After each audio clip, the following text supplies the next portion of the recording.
Greetings. I am Pastor Harris, and welcome to this edition of Understanding with Pastor Harris.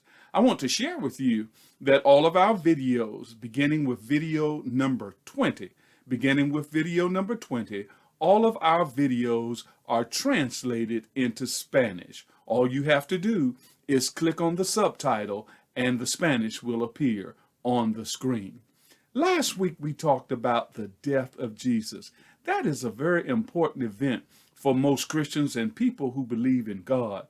But today I want to share something with you. That was not the end. You see, let me explain the whole story. God created a wonderful and perfect world, and he gave this perfect world to man and woman. Now, on this world, there were laws, natural laws. Like I told you, if you throw something up, it's going to come back down. And then there were God's laws. Man broke God's laws, but the penalty for breaking God's law was death.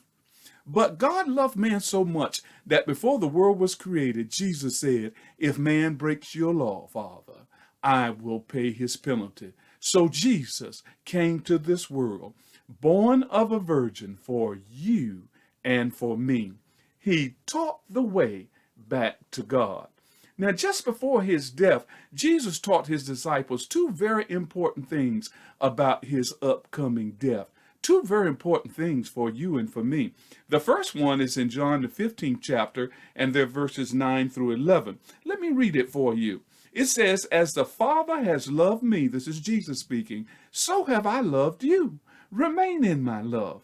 If you keep my commandments, you will remain in my love, just as I have kept my Father's commandments and remain in his love. Commandments, those are simply the teachings of God and the teachings of Jesus. I have told you these things, he says in verse 11, so that my joy may be in you and your joy may be complete.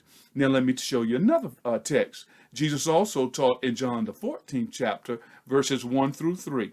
He said to the disciples when he told them he had to leave, do not let your hearts be troubled. You believe in God, believe in me also. In my Father's house are many rooms. If it were not so, I would not have told you that I am going to prepare a place for you.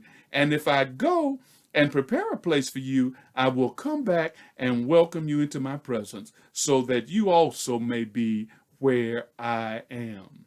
Jesus left.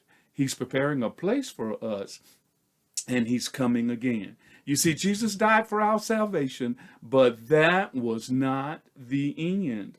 Jesus rose from the grave. You see, if Jesus was not resurrected, risen from the dead, then his death would not have been important. It would have been in vain. It would have been for no use. He had to get up.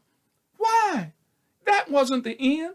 The Bible teaches us that Jesus had to get up from the dead and go back to the Father in heaven to intercede for us.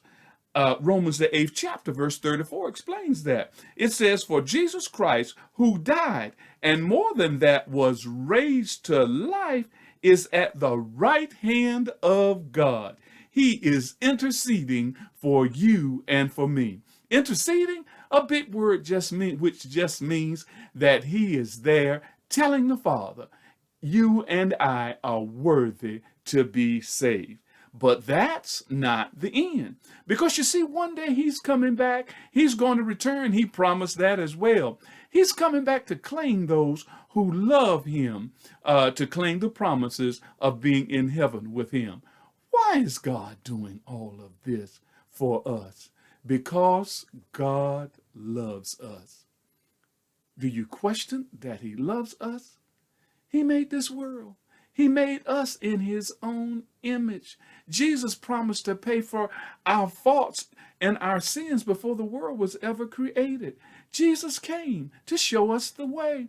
Jesus died for us. He rose from the grave for us. He's in heaven interceding and working for our salvation.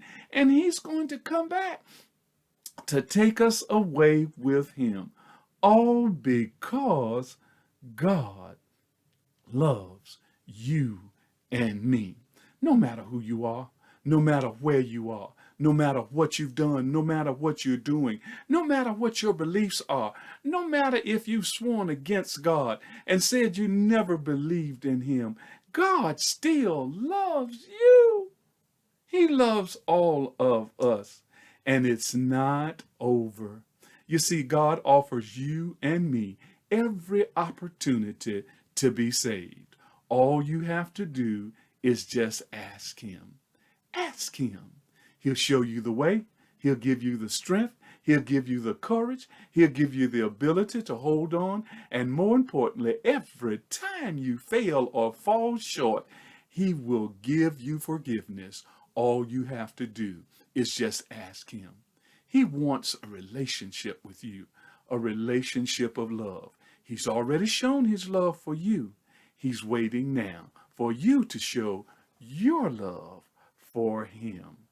All you got to do is just talk to him, and he will show you the way. God loves you. See you next time on Understanding with Pastor Harris.